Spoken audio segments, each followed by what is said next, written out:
one of the five major texts on Dzogchen, composed by Düdjom Lingpa, is called Buddhahood without meditation. And this is what it's referring to. It's not that you don't have to meditate at all. It's that you have meditation, you have Buddhahood by way of non-meditation.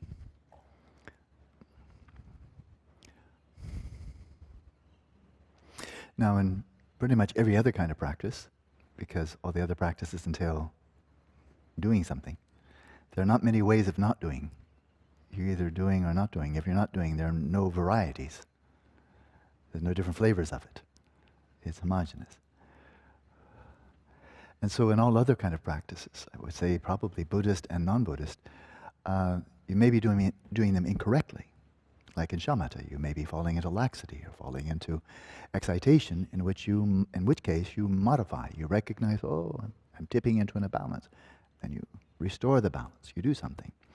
And that's true, as far as I know, for all other types of meditation. Whereas this one, this non-meditation, could it happen while you're practicing non-meditation, that your mind just gets carried away and you start ruminating? Of course. In which case you're doing something. But it's not that you're doing the practice incorrectly. You're not doing it at all. Because if you're doing something, then you're not doing nothing. Now, when you're doing this practice, all the words really sound funny very quickly. But when you're doing this practice, entailing not doing anything, and you recognize that your mind has wandered, then in that moment you recognize you're no longer doing the practice. So you can continue just mind wandering and give up, in which case you're just sitting there with a wandering mind. You could have stayed at home for that. Or you can deliberately terminate the mind wandering, which is also not doing the practice. So you're screwed. That's pretty much.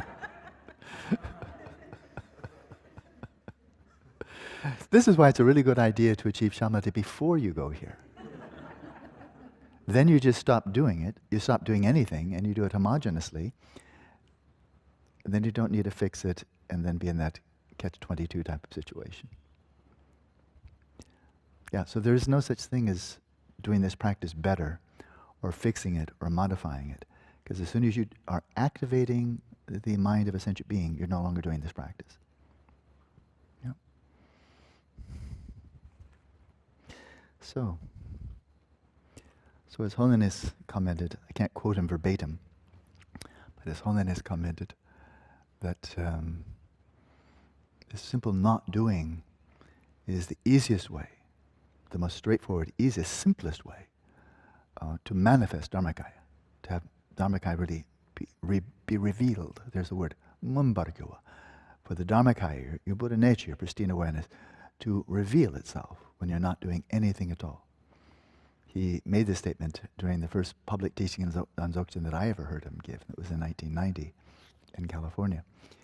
And he made that statement. He said, it's the easiest way to realize Dharmakaya. But then he added, but it's not easy. That's my closest approximation. But it's not easy. It's so wonderful, so completely odd. But of course we are profoundly addicted to doing.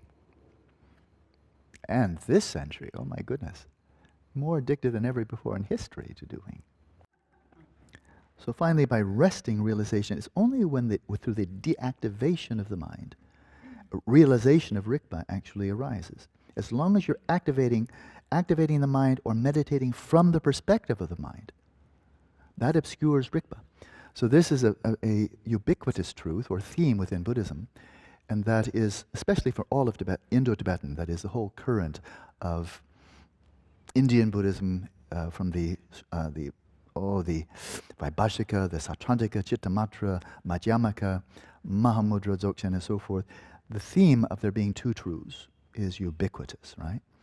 And so relative truth. Well, it's good to know what the term is, because I've labored a lot to see whether I wanted to use that term, which is very widely used, and I basically acquiesced to that term because the alternatives that are more accurate are just too clunky, too awkward. But then we can go back to the Sanskrit and the Tibetan, and then we see, there's something there that's not indicated by the term relative. Well, okay, it's a good term, but it's not what the Sanskrit says, or the Tibetan. In the Sanskrit, it's samvriti satya, or in Tibetan, kunzop demba.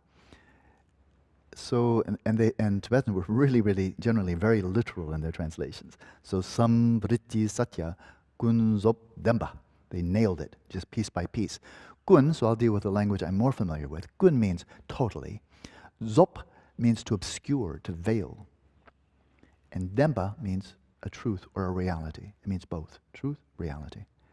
So it's a dimension of reality that is true, not a mistake, it's true. It's something true, it's something real. It is a reality, but that reality totally obscures another reality. And the reality that's totally obscured is ultimate reality. Dundam Demba. This is everywhere. When you're resting in the substrate consciousness, and all that's appearing to you is this sheer vacuity and absence of appearances, that's the substrate, right? That's the alaya. That's the alaya. Well, that's the reality you're presented with. It's just a sheer vacuity. And it's of the nature of unknowing. And what is unknown? Dharmadhatu. That the substrate is actually obscuring the Dharmadhatu, the ultimate nature of reality, absolute space of phenomena. Dharmata, ultimate reality. Shunyata, nirvana. It's kind of like right next door, and it obscures it, right? And one could say comparably that when you're resting in that bliss, the luminosity, the non-conceptuality of the substrate consciousness, that's good. But of course, it's infiltrated with grasping, clinging, liking, preferring. So it's right next door. If you could just release all the tentacles of grasping to a point of total lack of preference for luminosity versus dullness, for bliss versus unhappiness, for non-conceptuality versus non-conceptuality. If you could rest there and just totally release, go into free fall with no grasping whatsoever, no reification, no grasping at all, then you could just free fall right through it and cut through to pristine awareness.